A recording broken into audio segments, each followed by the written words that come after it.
Welcome back. I'm Elisabetta Abruzzese. I work in Italy in the Eugenio Hospital, and this presentation is done on behalf also of my co-work, Ekaterina Chelisheva from Russia, that shares with me the ELN registry on CML pregnancy. And those are the subject of this conversation are the current recommendations for pregnancy in established CML. And in the past 10 years, you know that a huge amount of work has been done on this subject that has become very important. And let's start from what we have learned from those information of the published work. We know about TKIs and pregnancy conception that all TKIs are teratogenic, embryotoxic, and can cause post-implantation loss at very high dosage that usually are not the dosage that are used therapeutically. But they are not genotoxic or mutagenic in animals. So if we translate this concept to humans, we can say that probably male patients treated with TKIs should not have any problem in conception or of fertility. And as a matter of fact, from a study that has recalled all published data on pregnancies in partners of men on therapy, 450, with mostly imatinib, but also nilotinib, dasatinib, bosutinib, ponatinib, and actually we can add some new data that we have acquired from Novartis regarding asciminib for patients. Some events were described in newborns, but apparently are not related to the treatment. Considering that there are no problems in conception, pregnancy, delivery, or increasing congenital abnormalities in men taking TKIs, we still suggest some caution with newer drugs, basically ponatinib and asciminib, because of the reduced amount of information. Anyhow, this work and also the case report has shown that the abnormalities reported were below the prevalence of congenital defect in birth registries on the general population that are approximately 3%. And also the abnormalities were not the one described in preclinical studies or animal studies, or also human studies reporting problems. And those problems were, of course, mainly reported in female CML patients that were treated during pregnancy with TKIs. Of course, most of the data come from imatinib, and we know that TKIs target multiple kinases, including ABL1, c-KIT, platelet-derived growth factor receptor A and B, SRC, and FMS, several of which kinases are relevant to gonadal development, implantation, embryogenesis, and fetal growth. So what do we know about problems in pregnancy in female CML patients? In the first period, let's say, if we divide the amount of information on the past 20 years, that is the period that TKIs have been used, in the first 10 years, of course, most of the information were coming from imatinib, and for patients that did not stop treatment during pregnancy. And fetal abnormalities were described in patients taking imatinib during all pregnancy, and especially during organogenesis. And as you could see from here, the abnormalities were not the one described in general population. For example, craniosynostoses, the exomphalos that normally have an incidence of 1 of 4,000, and here were described in 3 out of 100 25 patients, hemivertebrate polydactyly, hydrocephalus, myelomeningocele, cerebral hypoplasia, vascular and organ defects. Those abnormalities of patients treated during the whole pregnancy accounted for 10 to 20%. And you could say that 80% did not have any problems, but anyhow, considering that the kind of abnormalities are life-threatening and important, and also the fact that the normal population abnormalities are less than 3%, is not suggested to treat patients throughout the pregnancy with TKIs. And one important thing is that imatinib has a little placental crossing, and this is important because it could be prescribed in selected cases after the placenta have been formed. Nilotinib, a little more than 60 cases have been reported, one omphalocele and one intrauterine death in twin, but not related to the drug. And this was little or and there was little or no placental crossing for nilotinib also. Dasatinib, on the contrary, has been presented in approximately 80 patients, and 50% has been exposed during first or also more advanced second and third trimester. And serious problems were reported, including intrauterine death, omphalocele, organ and skeletal malformation. Besides, dasatinib crosses the placenta and can induce problem in any stage of pregnancy, not only in the teratogenic and the organ formation stage, but also on the homeostatic liquid distribution between placenta and the baby, and also cannot be used also in the second part of pregnancy. 16 cases have been reported with bosutinib, but mostly of them were stopped at discovery of pregnancy, and the outcome was unremarkable. No information of placental crossing because no patients were treated at the end of the pregnancy. Ponatinib, so far we have two described pregnancies on the same patient, one spontaneous abortion and one normal delivery in the second pregnancy. Radatinib is a drug that has a similar spectrum of action of nilotinib, is used mainly in the Asian population, and there was only one patient described with malformation. The patient has taken the drug up to 10 weeks plus 5 days. So during the organogenesis formation, the malformations were not very important, and the baby was operated, and then he had a regular growth. As I told you, there's a little preview that I would like to give to this audience on asciminib. 13 cases of female patients were reported treated during pregnancy. We have little information on those.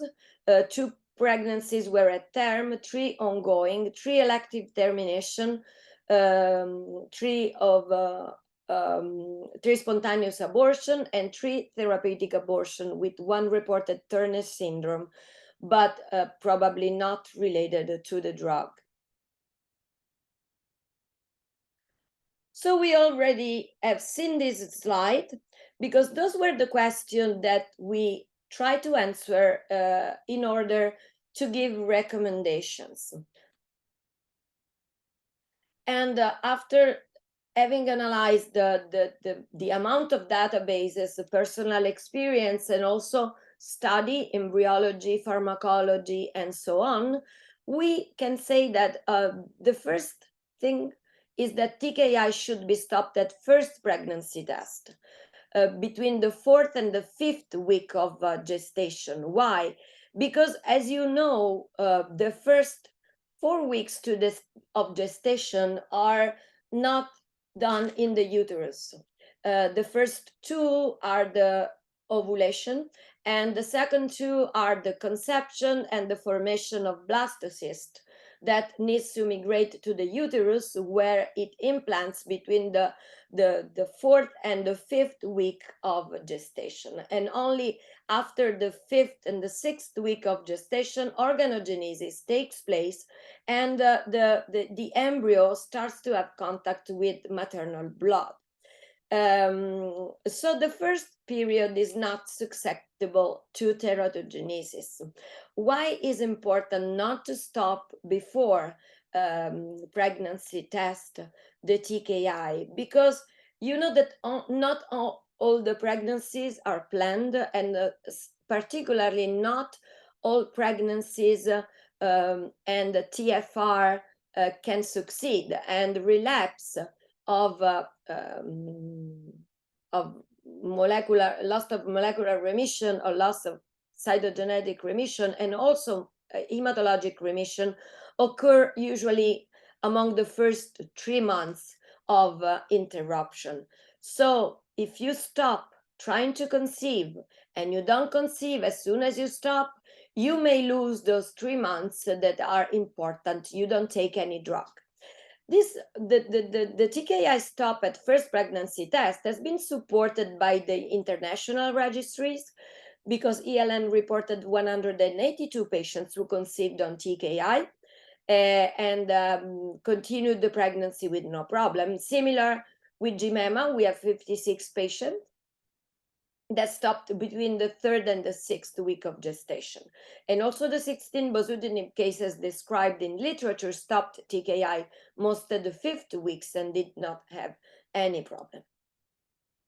The second point is that the tumor burden at pregnancy onset and the time of TKI exposure can predict the need of therapy during pregnancy. And this can be also quite clear, because if you have more illness and if you have been treated shortly with TKI, it's probably true that you need to restart treatment at some time during pregnancy.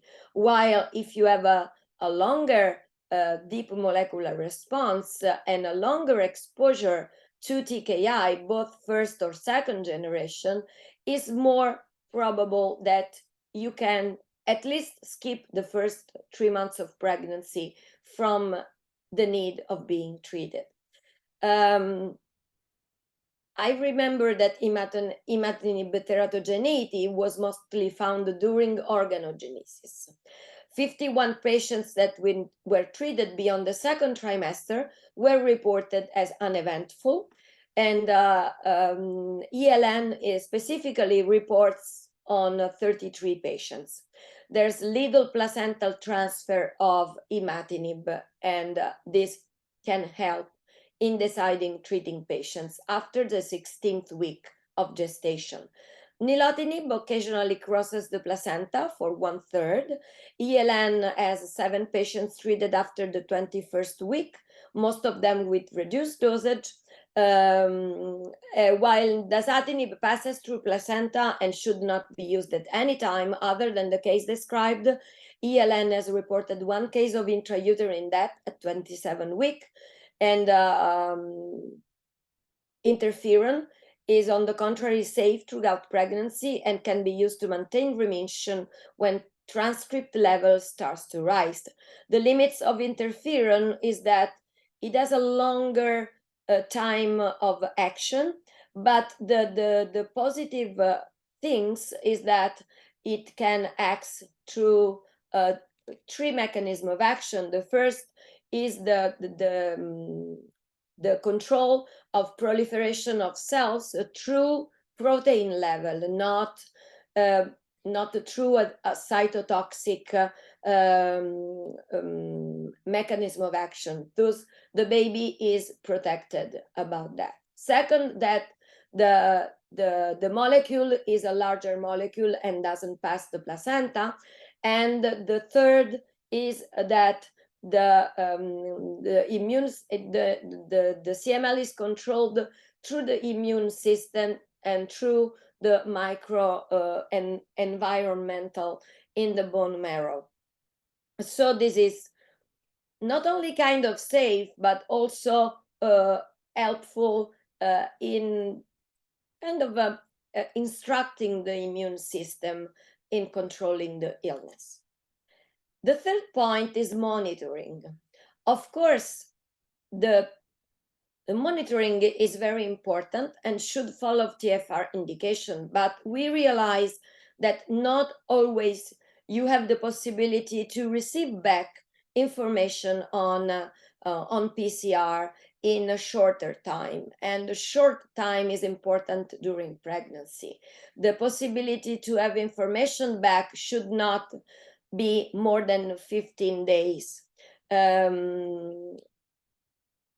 The monitoring is important because kinetics of transcript rise is variable during pregnancy. We have noticed, and some more studies are on the way, that some patients that have some kind of transcript at the beginning of pregnancy can lower their transcript after stopping TKI, even without taking any drug. And for this reason, you should always control transcript rise multiple times in order to decide when and if starting treatment. If no rapid molecular biology can be done, FISH or CBC could be used, considering that complete cytogenetic response protects from CML progression, while loss of complete hematologic remission needs special attention. So there are different situations that you can manage during pregnancy. The first is one of the most challenging, that is the CML. This diagnosed during pregnancy. A patient got pregnant, she does some test for pregnancy, and she realizes that she has 200,000 white blood cells. And for this reason, you diagnose CML during pregnancy. And you need to consider that 9 months are attended, and also that you probably need to start some treatment. The other situations are pregnancy that are developing during CML treatment. And that can be pregnancy early in CML treatment, less than 2 years treatment, that are the minimal treatment amount of time for TFR. Or pregnancy late in CML treatment, but not TFR candidate, meaning that they don't have a stable deep molecular remission, and so TFR is not indicated on those patients. And the most apparently favorable situation, pregnancy late in CML treatment and TFR candidate. Let's start first to give some more insights into the challenging situation of CML diagnosed during pregnancy. As I already said in the previous presentation, ELN registry has harvested 86 patients that were diagnosed at onset during pregnancy from 11 countries. Of those 86 patients, 21 terminated their pregnancy, 18 for induced abortion, voluntary abortion, and 3 for miscarriage, while pregnancy was continued in 65 patients, ending with a childbirth of 66 children. One was a twin pregnancy. Which kind of therapy was done during pregnancy in this group of patients? 28 patients were treated with interferon. The medium start of interferon treatment was around the 12th week. but there was a range between 5 and 35 weeks, and 6 patients were subsequently switched to imatinib because of no satisfactory response. Of those interferons, 17 were treated with regular interferon, and 1 patient was transferred from regular to pegylated interferon. You all are aware that now the interferons that we can find, at least in Europe, are only pegylated interferon, and I believe that all over the world the switch will be on pegylated interferon. That is a molecule of interferon conjugated with polyethylene glycol molecule that allows for a slower release and also and thus for a more stable amount of drug in the blood, and the need of not everyday injection but weekly or bi-weekly administration of the drug. The doses were comparable to the one used in CML treated with interferon before TKI. 20 patients were treated with imatinib. The median start was 18 weeks, but there was a range between 16 and 34 weeks. 7 patients were treated with hydroxycarbamide, some in monotherapy and some in combination with imatinib or interferon, and 5 patients were treated with leukapheresis. If we compared the pregnancy outcomes and the therapy during pregnancy by decade, meaning dividing those patients' information between 2001, 2011, and 2012 and 2022, you can see that the patients that progressed into labor are multiplying in the second decade.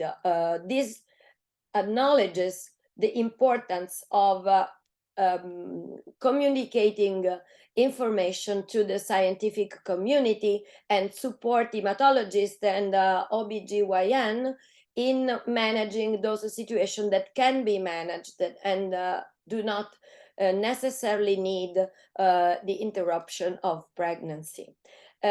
Those were the cases with childbirth, distinguished between mothers that were not receiving treatment and patients that received treatment. And also here we learned how to use drugs.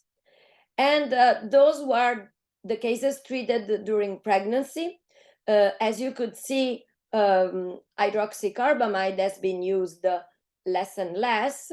Interferon is still a big part, but we know that we can use also some TKIs, and this is evident in the second 20 years of in the second 10 years of the registry.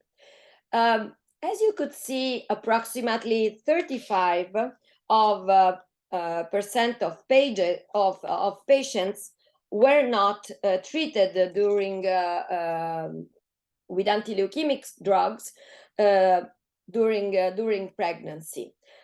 What are those the variables to treat or not to treat the patient? First of all, one important consideration is that chronic myeloid leukemia is not an acute leukemia.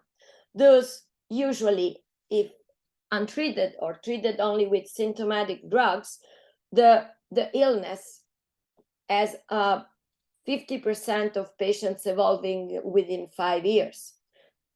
Thus, we can have 9 months or less to wait before starting treatment. But of course, now we feel more comfortable if the CBC is normal, and we feel more comfortable if the percentage of Philadelphia positive cells will drop rapidly. So when use TKI and when use interferon, from the information we recalled, we need to consider first the risk factors, the so-called the phase of the illness at diagnosis are very important because they can predict the need of immediate treatment or a delayed treatment, because we have seen from the data that hopefully will be published soon in this particular set of patients, that there is not an increased risk of progression of those patients that delay treatment after treatment has started. They will work as the general population, because mainly is the biology of the illness that is important, even if of course you don't need to delay too much treatment because you have drug and it's important to treat the patient.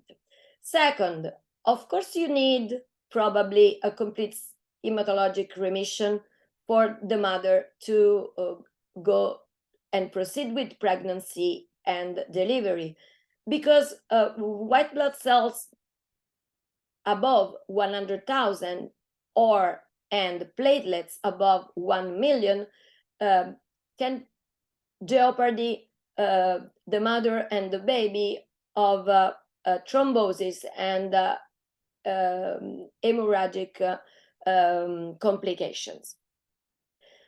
Those risk factor and CBC, and considering interferon first choice, then evaluate TKI introduction after placenta has been formed. The second concept that can be exported to all the patient population is the concept of tumor burden. The tumor burden at onset of pregnancy and during pregnancy should guide the treatment start or restart, considering that only the lack of complete hematologic remission has a risk of progression. Interferon, we already said that is a relative safe for gonadal and pregnancy exposure, and thus it can be considered to be used also in a planned pregnancy, pre-treatment, pre-pregnancy, and continue during pregnancy to maintain the remission that has been achieved while trying to get pregnant. In the paper that we published recently with Ekaterina Chelisheva and Jane Apperly and Michael Mauro, in which we present an updated review of the reported data, and we give also some recommendations for treating those patients. There's a table that I think is interesting and very helpful for everyday practice, that works on tumor burden, the kind of remission that you have divided by pregnancy stage, first trimester or second and third trimester, and after delivery and breastfeeding. As you could see, we used the green color for go ahead, the yellow color for be aware, be careful, and we did not use the red color, not only because you could not read what is written below with the red color, but express because we don't consider any situation as an absolute contraindication to continue the pregnancy if this is what the mother wants. An important information is is important to inform both patient and doctors that are following the patient that are probably not hematologists. So we can kind of see the slide that we have seen also previously, some answer to the information that we need to follow to manage those patients during pregnancy. And we confirm that male patients can conceive during therapy, And if you need to treat the patient, you can treat the patient both to maintain MMR, probably with interferon, or with TKI until pregnancy is established. Both you can use treatment at MMR loss, and kind of mandatory at complete hematologic remission loss. Of course, you have to consider also at which stage the pregnancy is, because if you have those problems at the end of the pregnancy, you can probably skip any kind of treatment and start treatment after delivery. The drugs allowed are interferon at any time, imatinib, nilotinib after placental formation, for how long you treat the patient until delivery, or if patients wants to breastfeed, you can allow breastfeeding on interferon, because even if interferon can pass through the milk, it passes with the same concentration of plasma levels, and of course is not absorbed when assumed orally. So baby has any possibility to get in contact with the drug in his blood, and of course of mothers on TFR. Fertility preservation is an important issue that should be discussed at diagnosis. We are starting to collect oocytes for female patients above 30 years old that have no pregnancies or that wants to have babies after diagnosis of CML. For what concerns children's side, as I said, the informations will be profoundly examined shortly and hopefully presented soon. In the conclusion, it is feasible and safe for men and women of childbearing age to decide, plan, and successfully accomplish conception and pregnancy. Fertility, conception, and delivery for female partners of male patients with CML poses limited concerns, while female patients should not be exposed to TKI during pregnancy, being those potentially embryotoxic and teratogenic. Tumor burden and pregnancy trimester should guide the need and the kind of treatment, balancing the risk for both the safety of mother and infant and the efficacy of treatment. Female patients should stop TKI at first pregnancy test positive. No treatment should be administered unless necessary until organogenesis is complete, 13 to 15 weeks. After this period and after placenta is formed, TKI with low placental penetration, basically imatinib and nilotinib, can be considered, while interferon can be used at any time. And with this, I thank you all for your attention.